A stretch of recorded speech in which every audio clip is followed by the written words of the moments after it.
All praise to the creator of the universe, the creator who interacts with the universe for the good of all, but is outside of the universe, not controlled by the universe, however, monitoring the universe.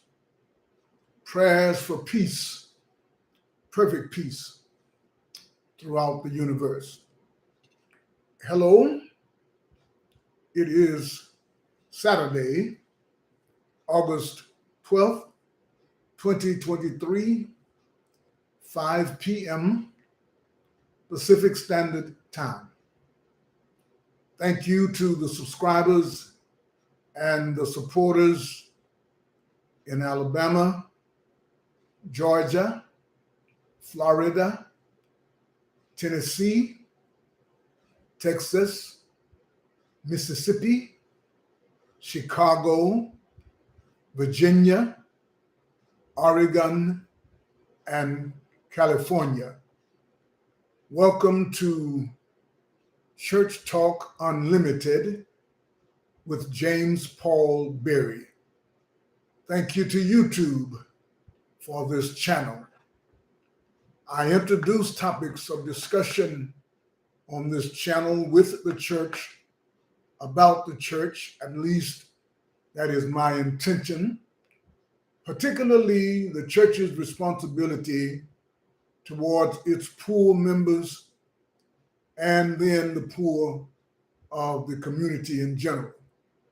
Shout out to Mayor Bass and the City Council of Los Angeles who signed into their budget $1.3 billion to assist the homeless population of Los Angeles. Shout out to McDonald's for what they are continually doing to help the youth through sports and all the organizations that are doing things to enhance the community. That's wonderful. But I'm asking particularly the churches to take the lead in showing how we ought to love one another. Today we are going to briefly talk about the subject, why is the color of sin dark? And what I mean by that is why is whenever something is related to sin is considered a dark thing. Have you ever considered that question? Does it even matter to you? Well, it matters to me. And not because of the white and black issues that seem to always be present, but because I would like to know who decided that dark is wrong and light is right. On a natural level, there is good use for light and there's good use for darkness. So we're going to talk for a while about why is the color of sin dark. If we don't come to a conclusion that everybody is satisfied with, that's okay. This is church talk. This is a conversation. And I believe that one of the problems that we are having on this earth, around this earth, is that we are not having conversations with each other, at least proper conversations.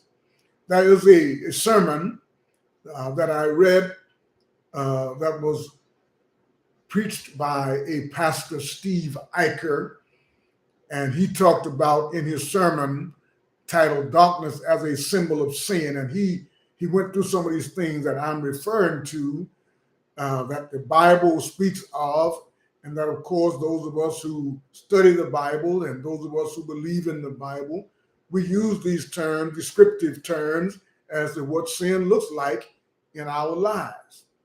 So I'm asking, the question is, why is sin, the color of sin, dark?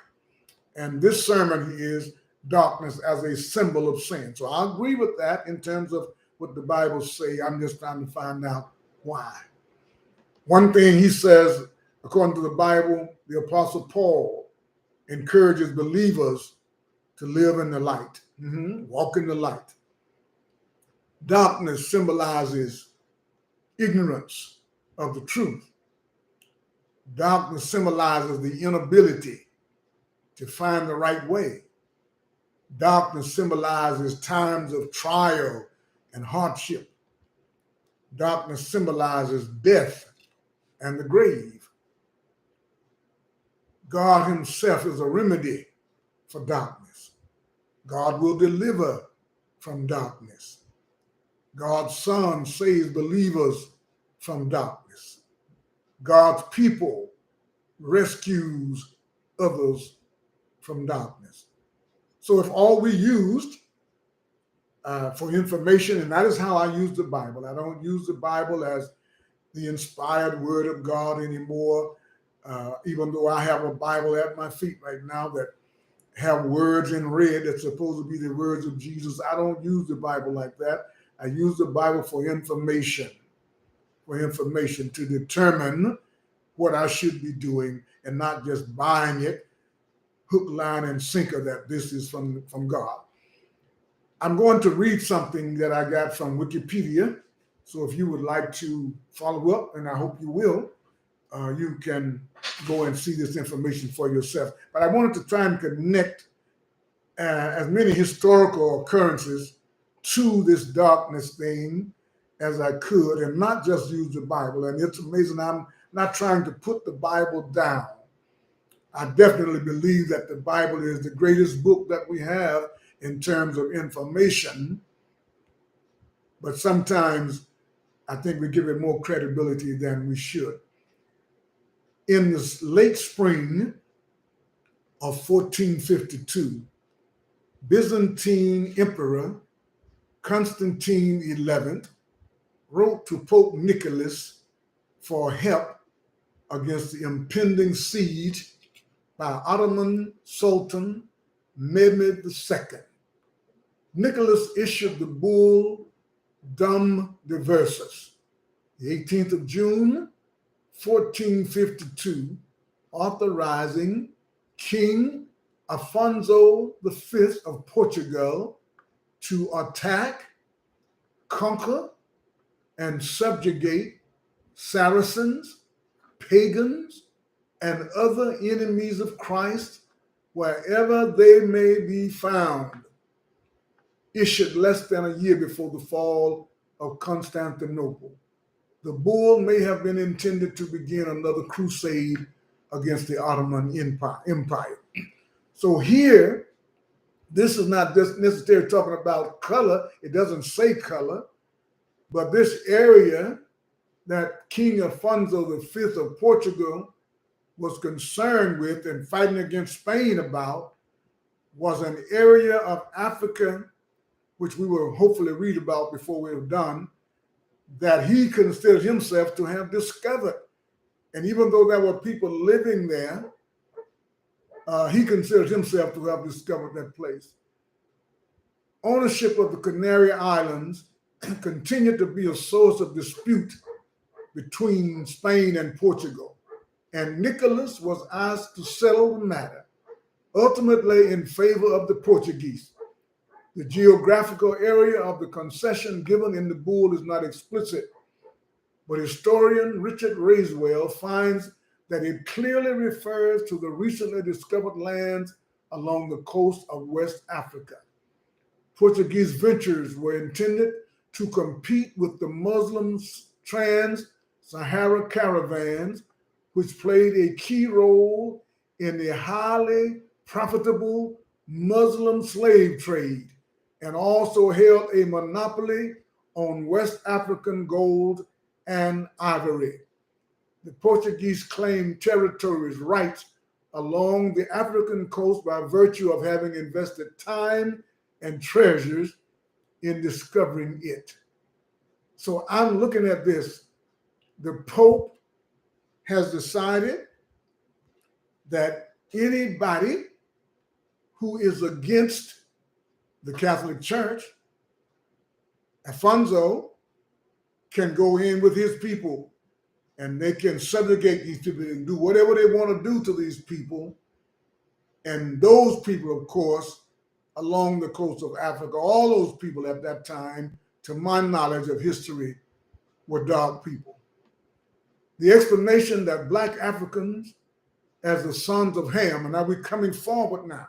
We're coming forward now to the 17th and 18th centuries, were cursed, possibly blackened by their sins, was sporadically advanced during the Middle Ages, but its acceptance became increasingly common during the slave trade of the 18th and 19th centuries. The justification of slavery itself through the sins of Ham was well suited to the ideological interests of the elite. With the emergence of the slave trade, its racialized version justified the exploitation of African labor. Why is the color of sin dark? The Bible does talk about darkness and righteousness and light. And it also says all unrighteousness is sin. But I believe somehow because of religion, particularly because of how the Catholic Church has handled religion in relation to all people other than those who believe what the Pope or those who run the Catholic Church has to say, that people have started or did start rather to relate dark skin to something bad. I remember even when we were little boys and girls, my brothers and sisters and I, if one of us called the other one black, we would get offended by that. That was an insult. And then when James Brown came along and he said, "Say it loud, I'm black and I'm proud," we were trying to come out of that ridiculous idea that blackness didn't have any worth. I still haven't found out if there was a council that talked about sin in this area with this connotation, but I'm going to keep looking. But Jesus taught, according to the Bible, judge not by appearance, but righteous judgment. But the Bible has been used in all kinds of ways to harm people who are dark. And even courts of the United States, where people are putting their hands on the Bible, asking people to tell the truth, and the whole system is going against that very book that says, judge not by appearance. Things have gotten better, but there are even people who look like us who do the same thing. I was listening to someone doing an analysis of the melee in Montgomery, Alabama the other day, and they talked about when the police showed up, the first thing they wanted to do was start arresting the people that were black without finding out what actually had gone on, even if there may have been, and there probably were some, who should be arrested for some things, but not simply because of what they look like. Why is the color of sin dark? Jesus says, judge not by appearance, but by righteous judgment. And I've done it. I'm guilty of having done it, yes. But it's not right. Everybody should be given benefit of the doubt. But I'm not talking about don't use our feelings and our intuition if we think something is not right about a person, regardless of what that color is. But if a person is dark, we should not assume that their character is wrong. We should not equate dark skin with evil. I'm trying to find out, where did that come from? I remember my mama said one day, as we were approaching a black cat walking in opposite directions, and that cat started to veer off to our left, and she said, "Stop that cat. Make that cat go back to the right." So she wanted that cat to cross behind us and not across in front of us because something evil might happen to us. Judge not by appearance, but judge righteous judgment. But how can I judge righteously about you if I don't get to know you? If I can. I mean, if I can't get to know you, then it's impossible. But if I can get to know you and I don't, how can I make the right judgment about you? How do I do that if I don't even want to talk to you or talk with you? How can I prove that who I think I am is who I really am if I only use what your appearance is to make absolute judgments about you? If I can, Church Talk Unlimited will continue to chalk and use this channel as long as I can. I ask God to give me 28 more years.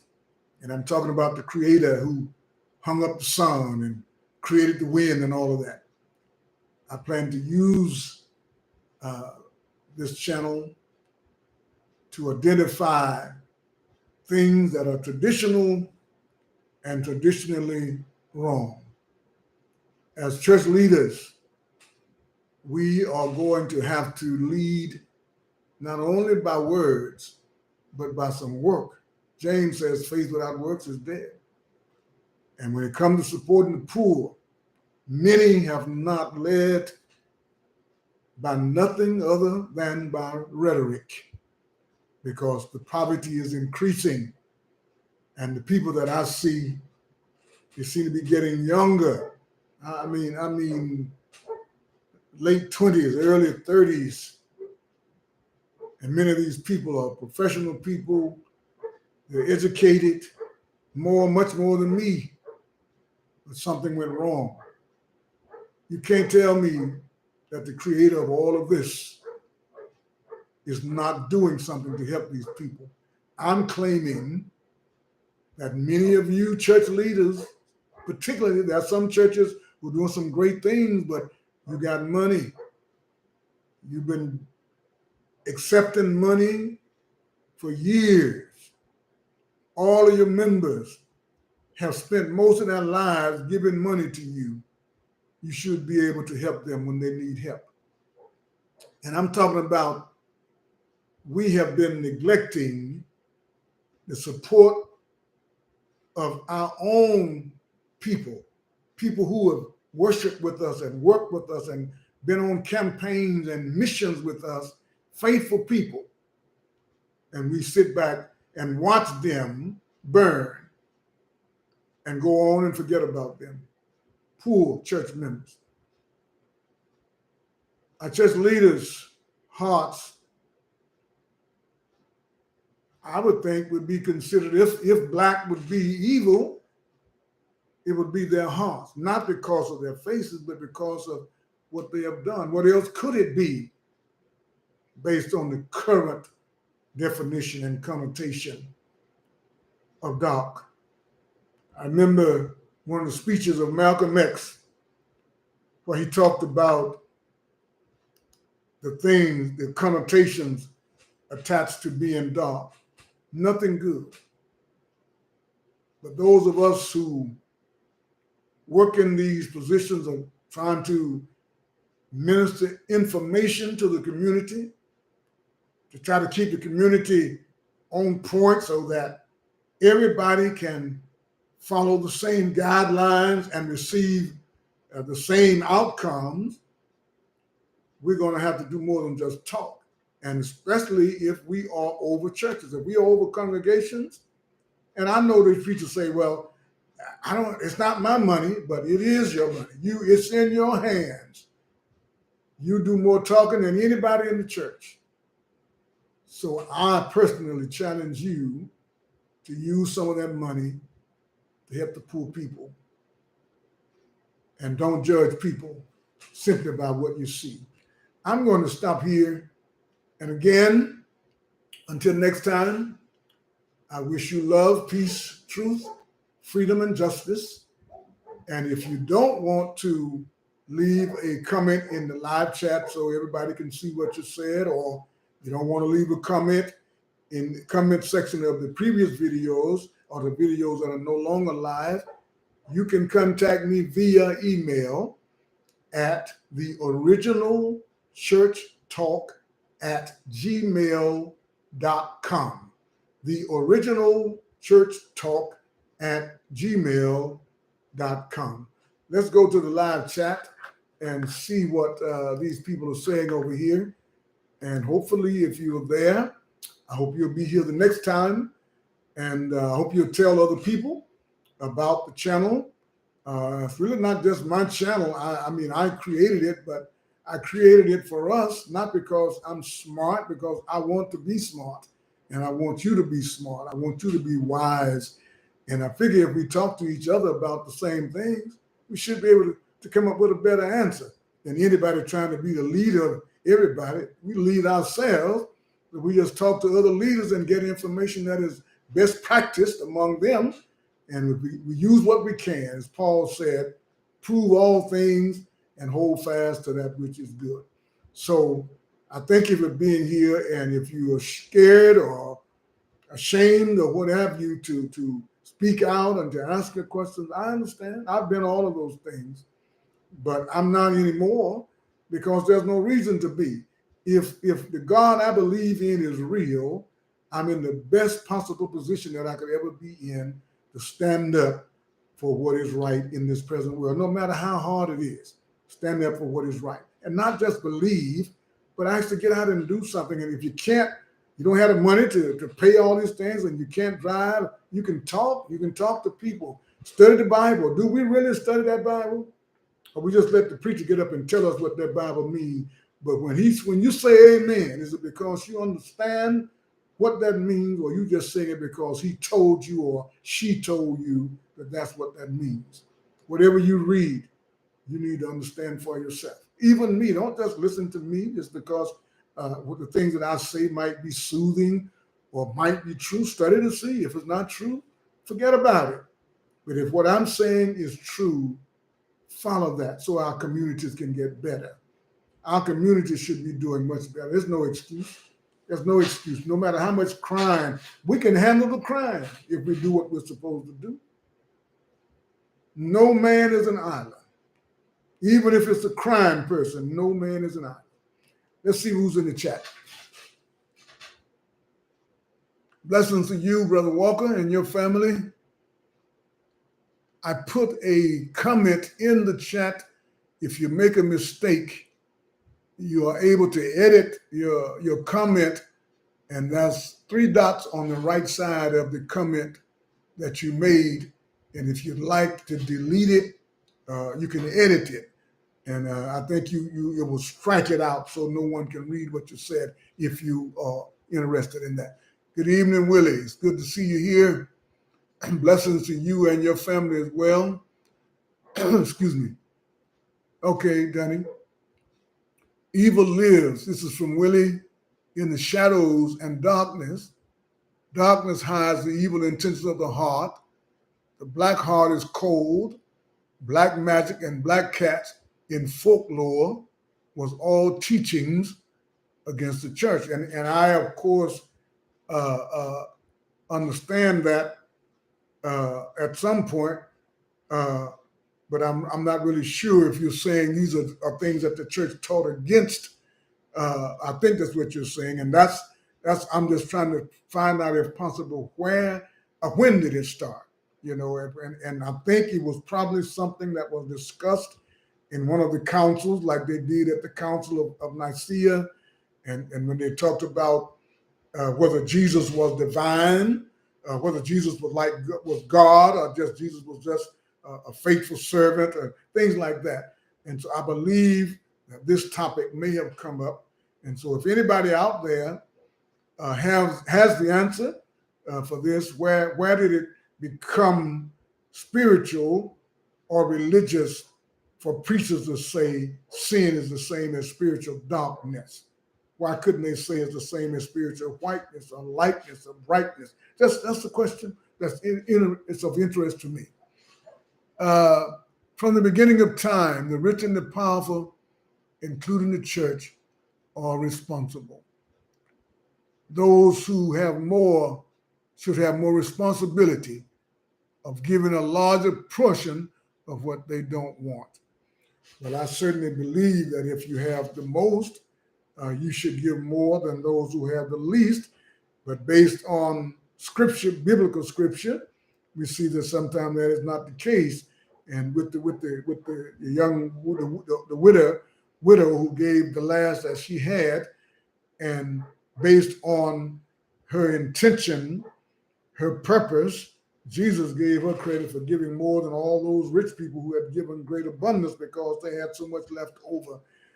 We seem to be a people, and I'm talking about church people now, people who do not value you if you are poor. I believe sometimes, based on that mindset, that our relationships suffer because if you don't have as much as the next person, sometimes you're not treated as respectfully as the next person. And that's some of the biblical principles that I believe in, that says don't treat people differently because they don't have as much as you have. If the person comes to your assembly, I believe this was James who said, if they come into your assembly and they don't have a gold ring, don't tell them to sit at your foot, and you tell the guy with the gold ring to come sit up here. Judge not by appearance. Why is the color of sin dark? I don't see any other comments here, so I guess I will call it an evening. Again, thank you all so very much for your participation, for your prayers, for your kind thoughts, and I understand that you all are telling people about the channel. I appreciate it. And if you know people who have questions about what I'm trying to do, they're welcome to contact me. If the thing blows up, where I have hundreds of thousands of people or millions of people listening and talking and chatting as the channel grows, I won't be able to respond to everything. But right now, I'm pretty much able to respond to all of your comments, your questions, your disagreements, of what have you. And I want you to be comfortable. I want you to be comfortable. And more than anything, I want you to know that you are important. That you are important. In the scheme of all of this, I believe in the Creator. I can't really explain the Creator. There's a lot of things I think about that I want to talk about, and maybe you all can help me with it. But I do believe with all of my heart that everyone on this earth is as important as everyone else. We don't always act like it, but I believe we are. Thank you so much. Let's see. There's another thing here. Intentional deceit is wrong and is looked upon as dark sin. Deceit or sin is far more acceptable than the truth. It seems apparent that we are more prone to going with something that is not good as opposed to something that is right. Even to, and this channel is dedicated to fighting for people who are poor. And what do I consider poor? People who don't have enough. People don't have enough housing, water, food, clothing, education, medication, transportation, visitation. In those areas, sometimes there may be a few other little dimensions within some of those, but things that you and I and every human being need every day for all of our lives. Those are the kinds of things that I fight for on this channel above everything else, because I know I need those things and I want those things. And the principles that I use the most, I find them in the Bible. I don't use everything that's in there, but the things that I find the most helpful for me, that's what I use. And that's what I encourage you to use, and use them because that is what you really believe you should be doing. Not because I told you, but because you are convinced in your mind. You have a mind, you have a brain, you have a soul, a spirit, and all those things that the preacher has, you have it too. But I want you to also have the resources that the preacher has at his or her disposal. And that's why I talk so much about preachers, because the preachers a lot of times have it made. They don't have to worry about anything. Why can't we all live that way? That you don't have to worry about when you wake up Monday, Tuesday, Wednesday, Thursday, Friday, Saturday, and Sunday, that you are going to have the basics of life just like your brothers and sisters. Until next week, God bless you all.